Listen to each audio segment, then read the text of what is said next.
Hai, saya Daniel Mananta dan saya adalah host Indonesian Idol, aktor untuk film A Man Called Ahok, entrepreneur sebagai owner dari Damn I Love Indonesia dan produser untuk film Susi Susanti Love All yang akan tayang mudah-mudahan tahun ini.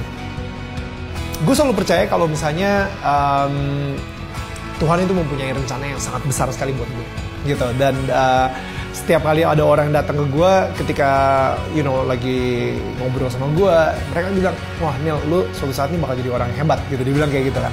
Gue yang ya amin gitu. Tapi selama gue SMA, selama gue kuliah, selama gue baru mulai kerja, itu kayaknya nggak ada arah ke arah situ sama sekali gitu. Malah gue waktu di SMA gue dibully, waktu kuliah kayaknya pelajaran gue kayak banyak gagalnya kayak gitu. Jadi gue ngerasa kayak ini kayaknya gimana gitu, kok kayak nggak ada hubungannya sama sekali gitu. Jadi jujur waktu itu gue malah sempet ngelakuin sebuah bisnis yang namanya Amway dengan menggunakan sistem Network 21. Jadi itu multi level marketing gitu. Dan lu tahu dong kalau misalnya lagi MLM itu bener-bener literally gue jadi nggak punya temen deh. Semua teman-teman tuh kayak ya nih anak Amway nih pengen prospekin kita lagi nih kayak gitu. Jadi pokoknya intinya kayak gue ngerasa di reject banget. Tapi satu hal di Amway tersebut yang gue suka adalah gue presentasi dan presentasi gitu. Karena ya emang kalau misalnya multi level marketing itu kerjanya cuma presentasi aja. Jadi gue suka banget. Tapi si bisnis tersebut itu nggak kemana-mana. Gue jujur gagal di bisnis tersebut gitu. Dan yang gue berhasil adalah gue suka presentasinya aja. Ketika gue presentasi terus dan gue gagal terus dalam bidang gue gitu, kayak di MLM tersebut gue gagal. Akhirnya gue balik ke Jakarta. Pas di Jakarta gue disuruh kerja sama bokap gue di Mangga 2. Jadi gue yang sangat sosial banget, gue sangat banget suka banget ketemu sama orang, ngobrol dan lain-lain, malah dipenjarakan di belakang meja counter bokap gue yang ngomong, boleh Ci, boleh Kak, boleh kok, ayo silakan dipilih, boleh cek toko sebelah, pokoknya kayak gitu. Intinya gue akhirnya bilang kayak gitu. Dan itu benar-benar kayak gue ngerasa kayak this is not me gitu. Nah sampai akhirnya MTV nyari VJ gitu. Ada namanya MTV VJ Han, itu di Global TV juga tahun 2003. Gue coba ikutan, gue kirim video gue. Jadi dari 6.000 orang yang audisi di MTV, gak ada satupun Kongko Mangga 2. Gue satu-satunya. Mereka butuh konten. Wah, ini ada nih Kongko Mangga 2 audisi, kita panggil yuk untuk casting. Gila, nih orang ini bakal pecah banget sih. Ini bakal lucu banget. Ini jadi konten yang akan menarik banget gitu. Ketika gue datang, disitulah gue ngerasa ketika mereka udah siap untuk mengetawakan gue, ternyata gue bagus. Mereka kaget kayak, hah? Loh, kok bisa? Kok bisa bagus? Dan mereka sebenarnya udah punya 10 finalis. Gue ini sebenarnya untuk bahan bercandaan sama konten aja gitu. Sampai akhirnya orang yang paling lemah dari 10 finalis tersebut digantiin sama gue. Dan akhirnya dari 10 finalis tersebut, gue jadi juara pertamanya di MTV VJ Han 2003.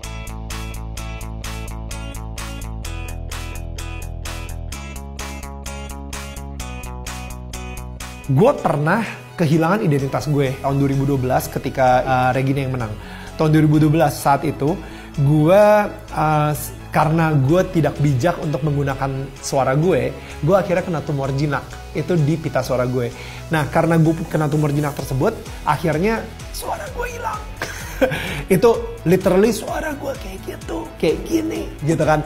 Nah sehingga ketika suara gue hilang tersebut, gue udah mulai tuh kehilangan job, kehilangan kepercayaan diri, dan yang lebih pentingnya lagi kehilangan identitas. Karena kalau misalnya gue bukan seorang presenter terkenal, kalau misalnya gue bukan VJ Daniel, gue ini siapa? Kayak gitu. Dan itu yang membuat gue depresi, dan jujur saat itu gue mempunyai yang namanya breakdown. Pas gue lagi breakdown, saat titik terendah gue ketika ketenaran lu gak bisa menyelamatkan lo, uang yang udah lu kumpulin selama ini tidak bisa menyelamatkan lo, temen-temen lu gak bisa menyelamatkan lo, orang tua lu gak bisa menyelamatkan lo, dan influence lo gak bisa menyelamatkan lo. Yang satu-satunya yang bisa menyelamatkan lo adalah Tuhan. Dan disitulah gue mendapatkan yang namanya spiritual awakening. Dan disitu gue mengerti kalau misalnya identitas gue gak boleh gue kaitkan dengan pekerjaan gue atau performance gue. Identitas gue itu harus gue kaitkan dengan siapa diri gue sebenarnya, dan gue ini milik siapa. Dan ketika gue mengetahui kalau misalnya gue adalah anaknya Tuhan, gue adalah milik dari Tuhan, dan gue adalah juaranya Tuhan, dan disitulah gue benar-benar pede banget. Apapun kerjaan gue saat ini, apakah gue seorang presenter, produser, entrepreneur, atau aktor, tapi ketika gue nyaman sebagai anak Tuhan, semuanya gue dijaga kok. Kayak gitu maksudnya. Itulah identitas sebenarnya. Lo harus tahu ya, ada satu kata-kata yang menurut gue ini powerful banget. Hurt people, hurt people. Orang yang tersakiti akan menyakiti orang lain. Ketika lo lihat haters-haters di Instagram, gue yakin banget kok di rumah dia dimarah-marahin terus sama orang tuanya. Dia mempunyai masa kecil yang sangat tidak bahagia ketika dia sering dibully. Dan dia gak bisa ngelawan balik. Pelampiasannya adalah melalui sosial media. Gitu. Dia marah-marahin orang, dia nyakitin orang. Hurt people, hurt people. Dan itu udah pasti. Now, the thing is, gue percaya juga ketika lu udah mengenal yang namanya kasih Tuhan Yesus, intinya kan adalah Tuhan itu mati untuk kita semua di sini. Gitu. Tuhan membeli jiwa kita dengan dia mati di kayu salib. Ketika konsep itu udah dapat nih di kita gitu ya, ketika kita tahu ada seseorang yang berkorban demi kita, dan ketika gue mengetahui itu, gue mempunyai sebuah konsep yang baru sekarang. Udah bukan lagi hurt people, tapi forgiven people, forgive people. Jadi ketika semua dosa yang gue lakuin ini dimaafkan dan dibayar sama darah Tuhan Yesus, akhirnya gue sekarang bisa ngelihat orang dan gue bisa memaafkan dia. Karena gue sendiri gak layak dimaafkan. Udah pasti gue harus memaafkan orang lain. Love people, love people.